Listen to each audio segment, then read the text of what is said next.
সহিহ বুখারী 4886 নম্বর হাদিস। কোন কিতাব? হাদিস নাম্বার 4886 নম্বর হাদিস। কি বলেন আল্লাহ রাসূল সাল্লাল্লাহু আলাইহি ওয়াসাল্লাম? একটু দেখেন, হযরত আব্দুল্লাহ রাদিয়াল্লাহু আনহু থেকে হাদিসটা বর্ণনা।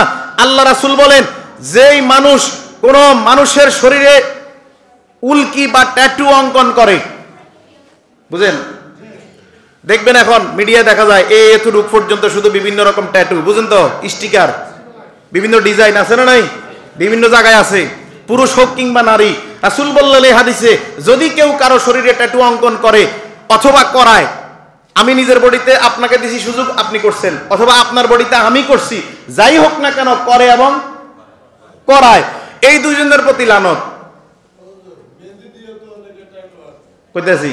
এখন দেখেন ভাই যে প্রশ্নটা করছে যে মেহেদি একেও কি করে, ট্যাটু করে, এখন মেহেদি কে দিবে, কারা দিবে?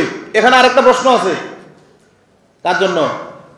হাতে মেহেদি দিবে, পায়ে মেহেদি দিবে, হাতের নখে মেহেদি দিবে, পায়ের নখে মেহেদি দিবে, এটা শুধুমাত্র নারীর জন্য, তাও আবার বিবাহিত নারী, যে তার স্বামীকে সৌন্দর্যে আকৃষ্ট করার জন্য, স্বামীর সামনে নিজের সৌন্দর্য উপস্থাপন করার জন্য যে এই সৌন্দর্যগুলো দিতে পারবে।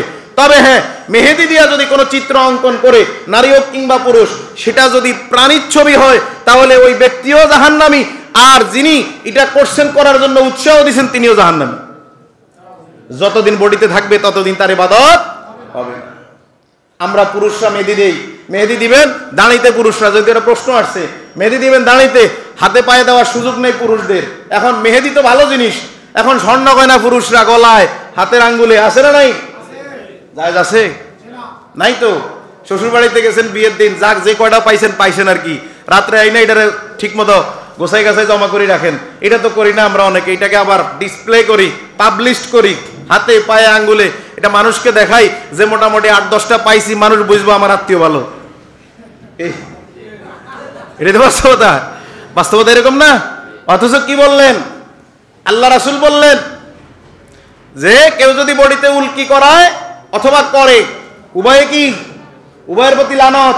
এই এক দুইটা কথা বললে হাদিসে আরো আছে, যেই নারীরা কিংবা যেই পুরুষরা সৌন্দর্য বর্ধনের জন্য, সৌন্দর্য বৃদ্ধির জন্য ব্রু প্লাগ করে, চুলকে, ধরেন আপনার চুলগুলো এভাবে আছে, এখন আপনি কি করলেন, এই সাইডে দুইটা চুল একটু এলোমেলো আছে, এগুলাকে উপড়ে ফেলছেন, নালে কেটে ফেলেন সবসময় সৌন্দর্যের জন্য।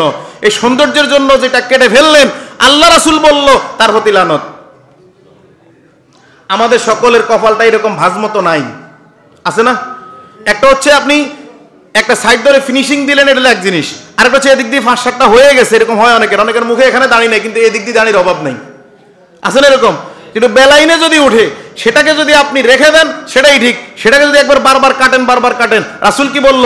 বুরু প্লাগ যদি কোনো মহিলা করে, এখন আমরা যারা ইয়াং জেনারেশন আছি, যারা বিয়ে করি, বিয়ের আগেই আমরা শ্বশুর বাড়িতে তথ্য দেই, বউরে পার্লারে নিয়ে সাজগোজ করে নিয়ে আর রেডি করে রাখবেন, হয় না এরকম? কারণ কিছু কিছু ইয়াং জেনারেশন মনে করে প্লাগ করলে বউ তার কাছে ভালো লাগে, এরকম ইয়াং জেনারেশন আছে না নাই? এজন্য ইয়াং জেনারেশনদের জানার দরকার, বিয়ে করছে কিংবা করে নাই, সকলের জানা উচিত, এটা যে ব্যক্তি করার পরামর্শ দিবে তার প্রতিও লানত। এখন কি করবেন? আল্লাহ যে সৌন্দর্য দিছে, এর মধ্যে থেকে যেভাবে সাজগোজ করে সুন্দর রাখা যায় সেটাই ভালো। নিজের স্ত্রী নিজের সামনে যতটুকু সৌন্দর্য উপস্থাপন করবে করুক, কিন্তু আমগো সেটা নাই। বাড়ির মধ্যে বউ তেনা ভরে আর বিভিন্ন রকম বিভিন্ন সাজ পোশাক নিয়ে বিভিন্ন পরপুরুষের সামনে যায়, আছে না নাই? আল্লাহ রাব্বুল আলামিন এগুলো থেকে আমাদের হেফাজত করুক বলে আমিন। একই হাদিসে বলেন, যদি কোনো নারী কিংবা পুরুষ তার দাঁতের মধ্যে ফাঁক করে, কি করে? দাঁতের মধ্যে ফাঁক সৃষ্টি করে, অর্থাৎ কেউ কেউ আছে একটা দাঁত উঠায়া এটাকে সৌন্দর্য বৃদ্ধির জন্য কিংবা মানুষের কাছে নিজেকে ফলোআপে আনার জন্য, কথা বুঝেন না? এখন তো ফলোয়ারের যুগ, এখন মানুষ একজনের দাম যদি 30 টাকা হয়, ফলোয়ার আছে 3000, কি আছে না নাই?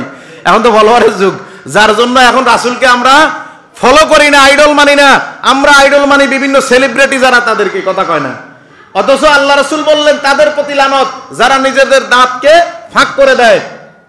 এটা মানুষকে বোঝানোর জন্য, অসুখ বিসুখ সেটা ভিন্ন কথা, রোগ বিমার সেটা ভিন্ন কথা, একটা দাঁত নষ্ট হয়ে গেছে উঠিয়ে ফেলছেন সেটা সমস্যা না, কিন্তু আপনি যদি ডিজাইন করেন মানুষকে দেখানোর জন্য, নিয়তটা দেখতেছে কে?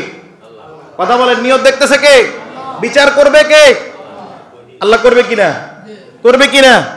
একে হাদিসের কথা, যদি কোনো ব্যক্তি চেহারার মধ্যে বিকৃতি ধারণ করে, নারী পুরুষ যাই বলেন, একটা হচ্ছে চেহারা বিকৃতি ধারণ, আর একটা হচ্ছে পোশাকে বিকৃতি ধারণ। কটা হইল? মানে চেহারার বিকৃতি ধারণটা হচ্ছে একরকম, আর পোশাকের বিকৃতি আরেক রকম। কিরকম? আপনি দেখবেন এখন কিছু কিছু মেয়ে জিন্স পরে, বাবারা কিনে দেয়। এই যে শীতের সিজন গেল, জিন্সের শার্ট আছে যেটা শীতকে আবরণ করার জন্য, শীত থেকে রক্ষা পাওয়ার জন্য উপযুক্ত। মেয়েরা, স্কুল কলেজ ইউনিভার্সিটির মেয়েরা এখন জিন্সের শার্ট পরে, আছে না নাই? অথচ আল্লাহ রাসূল স্পষ্ট বললেন, আপনি সম্পূর্ণ এই হাদিসে না, অন্য হাদিসের কথা, আল্লাহ রাসূল বলছেন কোন নারী যদি পুরুষের পোশাক পরে, পুরুষ যদি নারীর পোশাক পরে, উভয়টা উভয়ের জন্য হারাম। কি বললো? নারী পুরুষের পোশাক পরার কোনো সুযোগ, আবার পুরুষ নারীর পোশাক পরার কোনো সুযোগ নাই। সুতরাং আমরা যারা কিনে দিচ্ছি, নিজেদের ওয়াইফ বলেন, নিজেদের বোন বলেন, নিজেদের মেয়ে বলেন, যাকেই কিনে দিচ্ছেন, এটা করার কোনো সুযোগ নাই। আবার হলুদ কাপড়, আমরা পুরুষরা অনেক সময় হলুদ কাপড় দিয়ে পাঞ্জাবি বানাই, বিশেষ করে গায়ে হলুদে, যেটা শরীয়তে নাই। ইনশাআল্লাহ একদিন যদি আল্লাহ তৌফিক দেয়, মুসলমানের বিয়ে, এই প্রসঙ্গে আলোচনা আসবে ইনশাআল্লাহ, ইমিডিয়েটলি আসবে, আল্লাহ যদি বাঁচায় রাখে। এখন দেখেন গায়ে হলুদে যে হলুদ কাপড়ের প্রবণতা, বিশেষ করে পুরুষরা, ইয়াং জেনারেশন একসাথে 8 জন 10 জন একসাথে পাঞ্জাবি বানায়া খুব রিল্যাক্স মুডে হাঁটতেছে। আল্লাহ রাসূল নিজে বলছেন যে এই পোশাক পরা সম্পূর্ণ হারাম, নিষেধ করছেন, নিষিদ্ধ করছেন। একজন সাহাবী পরে আসছেন, আল্লাহ রাসূল তাকে বলছে এটা খুলে ফেলো, খুলে ফেলছে, সে বাড়িতে নিয়ে গেছে। পরবর্তীতে সেই সাহাবী আগুনে ফেলে দিছে। একদিন রাসূল জিজ্ঞাসা করলেন, তোমার কাছে যে হলুদ কাপড়টা ছিল সেটা কই? তিনি বলছেন যে আপনি যেহেতু বলছেন খুলে ফেলতে, আমি এটা খুলে কি করছি? আগুনে পড়ে দিছি। দেখেন খেয়াল করে রাসূলের প্রতি তারা কতটা অ্যাক্টিভ ছিল, কতটা আনুগত্য ছিল। আল্লাহ রাসূল বলেন তোমাকে পরিধান করতে নিষেধ করছি, কিন্তু নারীদের পরিধান করতে বাধা নাই। এজন্য হলুদ কাপড় পরা মুসলমানের জন্য কি? পুরুষদের জন্য হারাম, আবার নারীদের জন্য না। তবে আবার গায়ে হলুদে হালাল, এটাও বুঝেন না নাকি? সময় একবারে কাছাকাছি।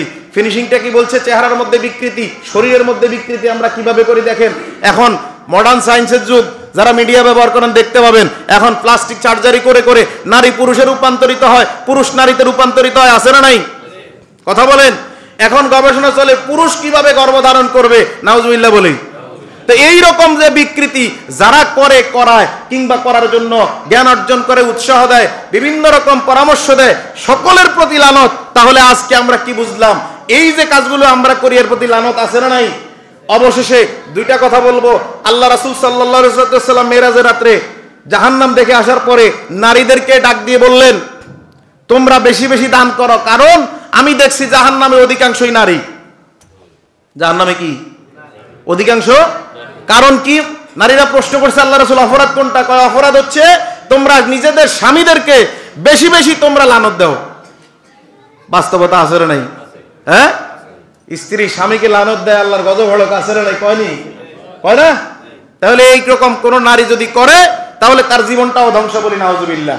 আরেকটা কথা, গত জুমায় হাদিসটা বলেছিলাম, পিতা পুত্রে এবং ভাইয়ে ভাইয়ে দ্বন্দ্ব যে ব্যক্তি ঘটায়, তার প্রতিও লানত। তার প্রতিও কি? আরো আছে লানতের অনেকগুলো হাদিস আছে, একদিনে এই অল্প সময়ে বলা সম্ভব না, যার জন্য সংক্ষিপ্ত আকারে কথা বলছি। আল্লাহ প্রত্যেককে আমল করার তৌফিক দেখ, বলে আমিন।